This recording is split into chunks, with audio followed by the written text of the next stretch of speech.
Ó, o Eric Brasil mandou aqui, ó. Pastor, recentemente, um ex-agente da inteligência americana declarou que os Estados Unidos possuem corpos e naves aliens. Como a igreja vê isso? Deus criou os aliens? Cara, isso é uma parada interessante mesmo. Porque vamos dizer que acontece o Independence Day. Tu viu esse filme, né? Ixi, todo mundo viu esse filme. Todo né? mundo viu. Guerra dos Mundos. Eu acho também. Existe a possibilidade das religiões entrarem em colapso. Eu acho que um Deus que é tão grande, não é impossível que ele tenha criado outros povos. Não vejo problema algum. A Bíblia não fala de todos os temas. A Bíblia fala daquilo que Deus quis revelar ao homem. A Bíblia não fala de ciência, a Bíblia não fala de uma série de coisas. Se ele quisesse se revelar, ele teria revelado. Mas eu não acho. Tem gente que fala, não existe alienígena. Eu não vejo onde na Bíblia está dizendo que isso é impossível. A Bíblia fala de outros seres, fala de anjos, de querubins, de serafins, de arcanjos. A Bíblia fala de seres espirituais. E quem disse que não pode ter? Eu não tenho certeza absoluta. Gostei, cara. Não é? Gostei. Eu gosto das pessoas que não têm certeza absoluta. Porque eu tenho certeza do que está na Bíblia. Do que não está, eu posso pensar. Não sei. Vamos lá. Deus criou os aliens, cara? Se existem, claro que foi Deus que criou. Ele criou todas as coisas. Tá. O Rapid Rodrigo mandou aqui, ó. Boa noite, pastor. A mesma coisa, na verdade. Ó, na quinta, nos Estados Unidos, rolou um congresso sobre os OVNIs. Um dos 3 denunciantes confirmou que seres não humanos estão na Terra e que existem seres benevolentes e seres malignos. Também já foi dito que esses seres podem ser extradimensionais. Seriam eles os anjos?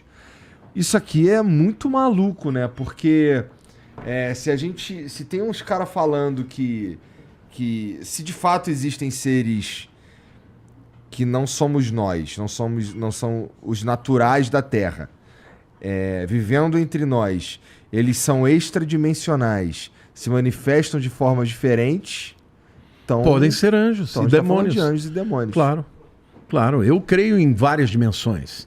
O mundo espiritual, a Bíblia fala de terceiro céu. O primeiro céu é o firmamento, é o que você vê.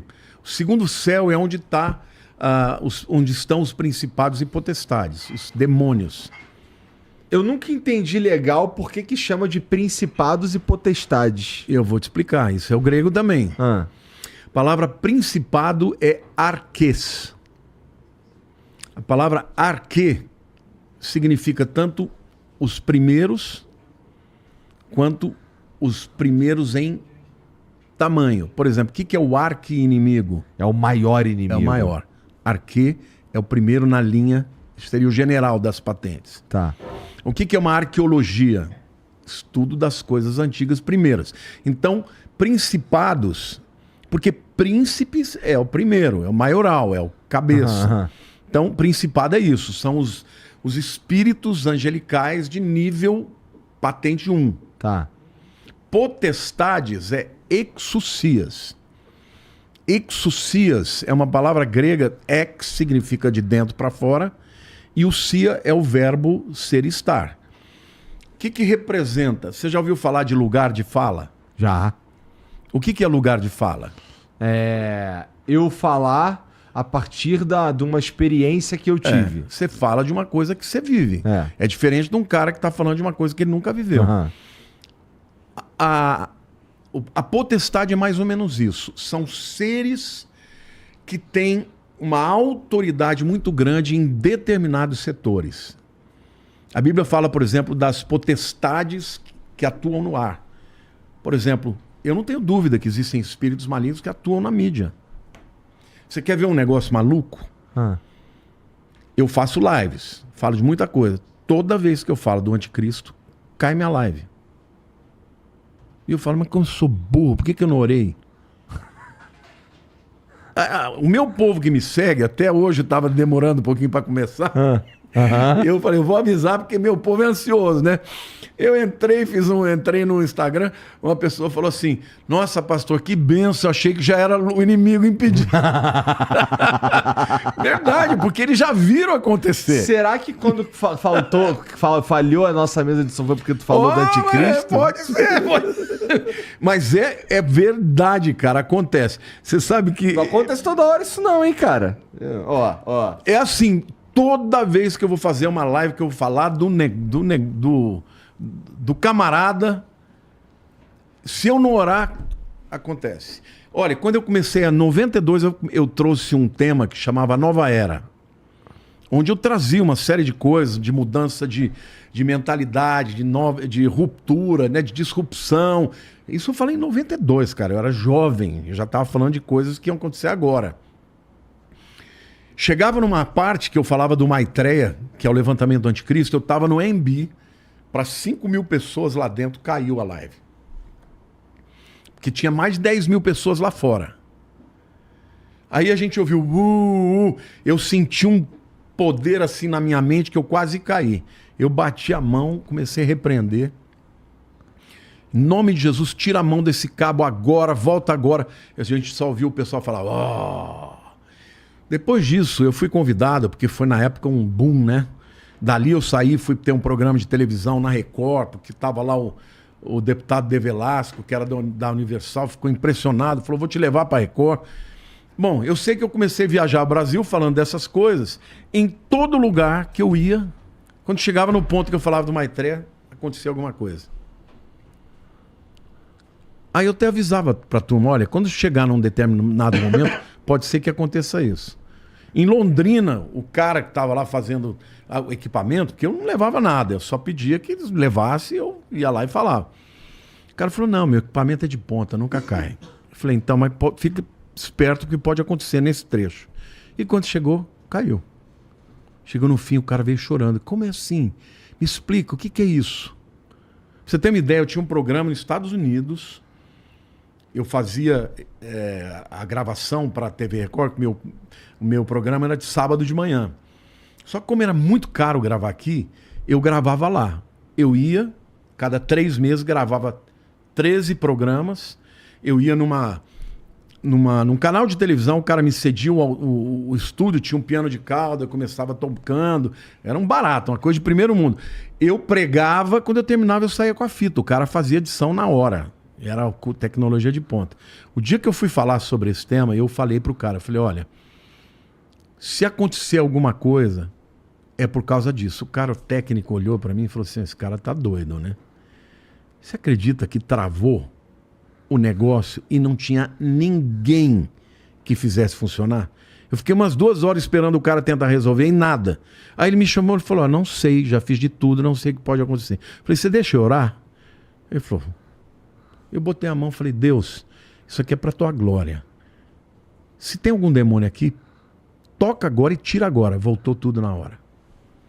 Então o mundo espiritual, cara, não é brincadeira. É real, eles existem. Agora, estão numa outra dimensão. O fato de não serem matéria, estarem em uma outra dimensão, não significa que não sejam reais. Existam. Então, eu acho que a gente não pode querer ter resposta para tudo quando a Bíblia não te diz. Eu não tenho resposta para tudo. Tem até coisas que estão na Bíblia que eu sei que aquilo é verdade, mas eu falo, não entendi.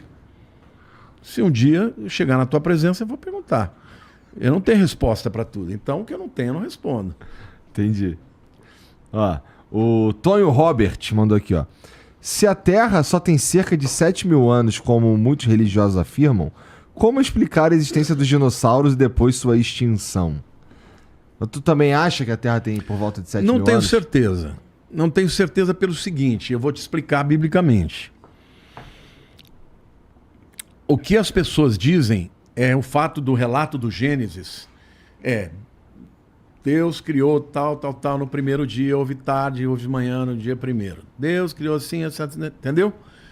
A palavra dia no hebraico é yom. No dia é be-yom. Pode traduzir a palavra dia. Só que no final do capítulo 2, quando ele fala, esta é a Gênesis dos céus e a terra, e aí no português está quando Deus criou os céus e a terra. Só que essa mesma palavra, quando, é beyom. Então a mesma expressão que traduz um dia, está traduzindo o período todo. Então, cara, para mim não faz diferença. Deus pode ter criado em 6 dias? Pode. Mas pode ser que não tenha. O texto bíblico me permite dizer isso. Me permite, eu só não quero ter a desonestidade teológica de alguns dizer, não, mas é assim. Mas isso é o que você acha. O que o texto diz é beyom. Beyom traduz um dia? Traduz, mas traduz um período muito maior. Está traduzindo o período todo. Então, para que eu vou ficar, sabe, dogmatizando o que a Bíblia não está falando? Então, se chegar lá no céu, Deus falou, não, foi em 6 dias. Bom, que bom, Senhor. Você podia ter criado tudo de uma vez só. Agora, eu não vou discutir em função disso, cara. Eu vou falar aquilo que para mim é o fundamental. Na Bíblia, acho que em Apocalipse diz que pouco antes do juízo final, vou chamar assim, haverá um tempo de paz mundial, de bonança, de tranquilidade, ou seja, é pra gente evitar a paz? Não. Boa pergunta, muito boa pergunta. Tem isso mesmo lá, Tem não isso mesmo. O que tem é o seguinte, que ele vai propor uma paz mundial. Aham. E todos nós devemos pregar a paz. Jesus diz, a minha paz vos dou. Esse é o rei da paz. Bem-aventurados os pacificadores. A nossa mensagem tem que ser de paz. Então a gente sempre tem que propor... Não, ele é o príncipe da paz. Ele é o príncipe da paz. E se eu estou falando em nome dele, eu tenho que ser pacificador, né? Jesus disse, bem-aventurados os pacificadores. Né? A gente não pode ficar provocando guerra, ao contrário, nós temos que promover sempre a paz. Só que tem a falsa paz. Qual é a falsa paz? É a paz que ela vai ser, num primeiro momento, a ausência de um conflito. Eu acho que esse acordo de paz que vai dar o início à grande tribulação, porque em Daniel capítulo 9 diz que o anticristo ele vai iniciar o seu reinado com um acordo de paz com muita gente. Só que o acordo de paz dele vai ser o seguinte, o que é que prejudica a paz? Religião prejudica a paz. Então nós vamos ter que acabar com religião, porque religião é um preconceito que você tem com o outro. Então nós vamos ter uma religião que seja sincrética, que tem um pouco de todos, mas você não vai ter liberdade de manter a sua fé do jeito que é. Entendeu? Outra coisa, é uma paz, porém vocês vão ter que se submeter a mim. Porque é isso que o livro de Apocalipse fala. E nessa hora, quem não se submeter, ele vai matar. E aí já dizia o grande filósofo Falcão do Rapa que paz sem voz não é paz, é medo. É isso aí. E vai ter muita gente. Agora, quando você está dentro de um sistema onde você não tem para onde fugir, eu sou totalmente favorável à tecnologia, eu uso tecnologia. Eu acho esse negócio de celular, eu acho maravilhoso. Eu me lembro que a primeira vez que eu fui no Epcot Center, em 1993, janeiro de 93, eu entrei naquela bola lá, que é o Earthship, como é que é? Spaceship Earth, a espaçonave Terra, né? Eu já vi, mas nunca fui. Você entra num carrinho, ele vai passando a evolução da humanidade. Quando chegou no futuro, tinha uma menina nos Estados Unidos, num tablet, conversando com uma menina no Japão, assim, vendo uma outra. Eu falei, isso é uma palhaçada, isso não vai acontecer nunca. Cara, eu sou já mais velho, eu vi o nascimento do computador, do celular. Nós estamos vivendo num tempo onde a multiplicação exponencial do conhecimento é bíblico, inclusive. A Bíblia diz que no final dos tempos, as pessoas correriam de um lado para o outro e o saber se multiplicará. É o que está acontecendo hoje. Então, muitas dessas tecnologias são maravilhosas. São maravilhosas, porque elas têm benefícios.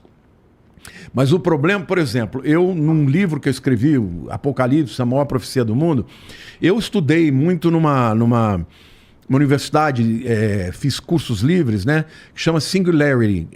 É uma universidade só de grandes cientistas que falam de evolução, de como que o mundo vai ficar, e eles assim antecipam muito. Lá eu li a respeito de um tipo de tratamento para depressão com eletrodos com ímãs. E lá eu li que a coisa era muito boa. Mas tinha no artigo, um artigo que eu até botei no meu livro, que algumas pessoas falaram que melhoraram da depressão, mas por outro lado elas começaram a questionar os princípios de fé que eles tinham. E na época eu tinha um amigo muito querido da minha igreja que tinha depressão. Uma depressão profunda, que nenhum remédio conseguia tratar. E eu me lembro que a esposa dele, eles eram muito próximos da gente, falou assim pra mim: você acha que eu devia fazer? Eu falei: eu acho. Porque ele tá tão mal. E você sabe o que ele fez? Ele foi curado. 3 meses de terapia, o cara não teve mais depressão. Era químico, era um problema químico. Então, é óbvio que tem uma série de benefícios, só que onde está o pulo do gato? Na hora que você insere uma coisa dentro de você, por exemplo, o Elon Musk, por que ele quer botar os nanorobôs aí? Porque ele diz que com a inteligência artificial, você não vai mais conseguir enfrentar as máquinas. Hoje em dia já tem igreja na Alemanha que o pastor é o ChatGPT. Filas indo para lá. Então, ao invés do pastor pregar, ele fala: fale sobre esse tema. E o ChatGPT prepara um sermão de 3, e o cara aparece lá, até com como é que chama o bonequinho lá? Sei lá, o avatar. Ícone, né? O avatar. Então, assim, as pessoas... Ou seja, tem um lado bom? Tem. Pô, mas vamos lá. Aí, você que tá assistindo esse vídeo aqui no Talk Flow, dá pra você virar membro, cara, do Flow agora. É um botãozinho do lado do botão de se inscrever. A gente faz um programa semanal só pros membros. Olha. Então fique esperto aí. Se quiser virar membro, tá bem aqui do lado. É mó merreca, custa 7. Menos de R$8, irmão.